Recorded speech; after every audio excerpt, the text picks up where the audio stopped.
Bonjour Michel, bonne journée. Bonjour Marie-Ève, bon mercredi matin. Fait du bien le soleil, hein? Et des animateurs de radio, des jeunes disaient dans le temps, et je détestais toujours cette expression-là, le nombril de la semaine. Voilà. Alors, je ne l'utiliserai pas. Alors, le soleil nous rend le sourire ce matin, j'espère, Michel. Écoute, on est revenu lundi matin dans le Journal de Québec. Voici l'image qu'on avait. Est-ce qu'on la voit bien? Oui. C'est cette image qu'on avait en page couverture du Journal de Québec de lundi. Hier, mardi, Karine Gagnon, qui revenait aussi sur cette tragédie qui est survenue ici à Montmagny le 21 avril dernier. J'étais un peu surpris de voir que le journaliste du Journal de Québec revenait sur cette histoire parce qu'actuellement, il y a une enquête du coroner qui est en cours. Donc, on attend les résultats, on attend la conclusion de ce rapport, tant pour la famille, pour la ville, peu importe. Il y a beaucoup de gens impliqués dans cette tragédie qui a coûté la vie à Mme Josiane Tanguay-Pelletier. Hier, il y a un communiqué de presse qui a été émis par la ville de Montmagny. Donc, à la suite de l'apparition de différents articles et reportages au sujet du décès tragique de Mme Josiane Tanguay, survenu le 21 avril dernier à Montmagny, la ville de Montmagny tient à rappeler qu'elle est et a toujours été disposée à collaborer avec les autorités compétentes chargées d'établir les circonstances de l'accident et à leur fournir toutes les informations nécessaires afin de leur permettre de faire la lumière sur cet événement, mais qu'aucun commentaire ni entrevue ne sont exprimés publiquement pour éviter de nuire à l'enquête. Ça, je comprends bien. Ce qui me surprend un peu dans le texte de Mme Gagnon d'hier, et d'ailleurs, tu étais avec le maire et M.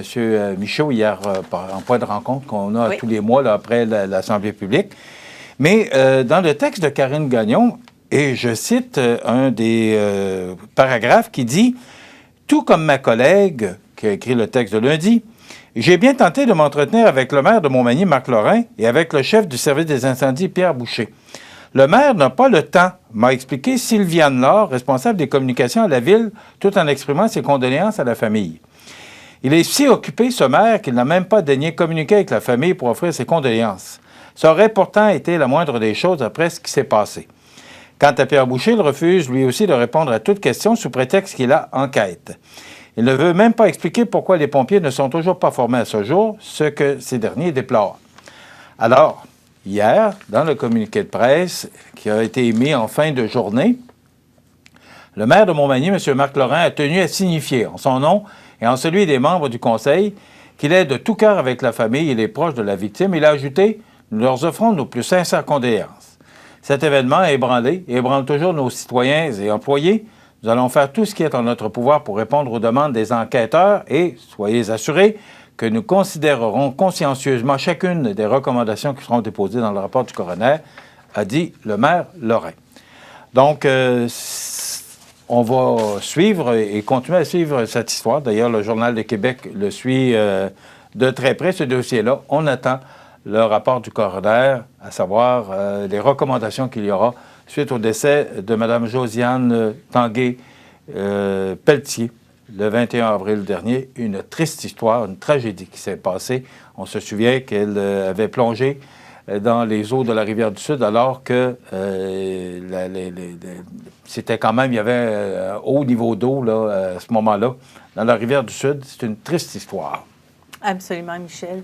On va y aller avec une histoire un peu plus joyeuse. Là, le CAB, le Centre d'action bénévole Montmagny-Lillet, qui a fait son assemblée générale annuelle et on a des bons résultats de ce côté-là. D'ailleurs, tu as discuté avec Mme Chantal Ouellette hier. Marie-Ève, je te dirais que tu connais bien le Centre d'action bénévole parce que c'était autrefois, lorsqu'on était au 25, nos voisins de palier. C'est Mme Claire Ouellette qui est directrice générale. Une madame qui est extrêmement professionnelle. Je vous montre le document là, qui nous a été envoyé. C'est tellement bien fait, des graphiques, elle explique exactement ce que le Centre d'action bénévole a vécu au cours de la dernière année. On sait que c'est un organisme à but non lucratif. Écoute, c'est tout près de 1 million de dollars de budget au cours de la dernière année. Le bilan présenté devant les membres du conseil d'administration de l'organisme est, selon la direction, un succès quant à la mission de l'organisme. On pourrait peut-être entendre Mme Ouellette qui nous dit où ce succès, particulièrement, là, où on attribue le succès du CAB au cours de la dernière année. Bien, je vous dirais que c'est l'acquisition de la plateforme de répartition pour le service d'accompagnement transport médical grâce au soutien financier de Desjardins. Desjardins a financé le projet, ce qui permet maintenant, avec cette plateforme, d'avoir une efficience au niveau du processus de répartition des transports, donc une augmentation du nombre de transports pour les aînés vulnérables dans les hôpitaux de la région ou même hors région, ainsi que une diminution du temps employé, mais qui peut être utilisé à autres ressources. Donc, c'est un fonctionnement qui est très optimal. On ne peut passer sous silence aussi les ateliers de bienveilleurs, c'est-à-dire qu'avec le travailleur de milieu, de former des gens comme vous et moi à connaître les indices de vieillissement accéléré et de permettre de faire un repérage précoce pour éviter les services de santé ou éviter une hospitalisation. Alors, c'est plus de 150 bénévoles, Marie-Ève, qui œuvrent dans les différents secteurs d'activité, ce qui fait le succès du Centre d'action bénévole, bien sûr.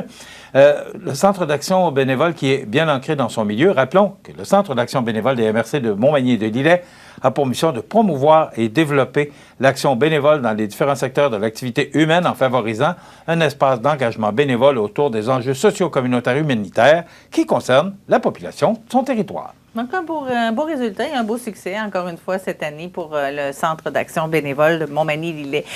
Michel, il y a quelques semaines, Tourisme Chaudière-Appalaches faisait découvrir ses partenaires, faisait découvrir ses nouvelles activités et Tourisme Kamouraska l'a fait également. Ben oui, la saison touristique 2023 qui a été officiellement lancée au Kamouraska lundi le 19 juin dernier à l'occasion d'un 5 à 7 sur la terrasse du cirque de la Pointe Sèche de Saint-Germain de Kamouraska. Donc, c'est une cinquantaine d'élus de municipaux et de représentants du milieu touristique qu'on prépare à cet événement.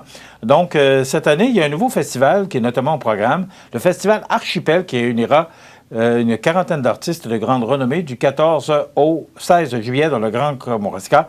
Plusieurs activités culturelles et de plein air pourraient s'ajouter à la liste. Alors, la région de Kamouraska, une belle région à visiter, Marie-Ève. Oui. Et il y a un peu partout là, sur le territoire, toutes les MRC là, qui annoncent leur petit coin de pays là, pour solliciter les gens qui viennent nous visiter. Donc, c'est à voir, c'est beau, hein? Oui, c'est magnifique. On a un beau chez nous. Ah oui, on a un beau, long et grand chez nous. Parce que le territoire est grand, là, et franchement, on est gâtés ici. Là, on a de quoi voir et de quoi présenter également aux touristes dans la région. On a un beau chez nous, donc bienvenue à tous les touristes qui nous visiteront au cours des prochaines semaines. Absolument. Et Michel, ce midi, il y aura une activité gratuite proposée du côté de Place Montel à Montmagny.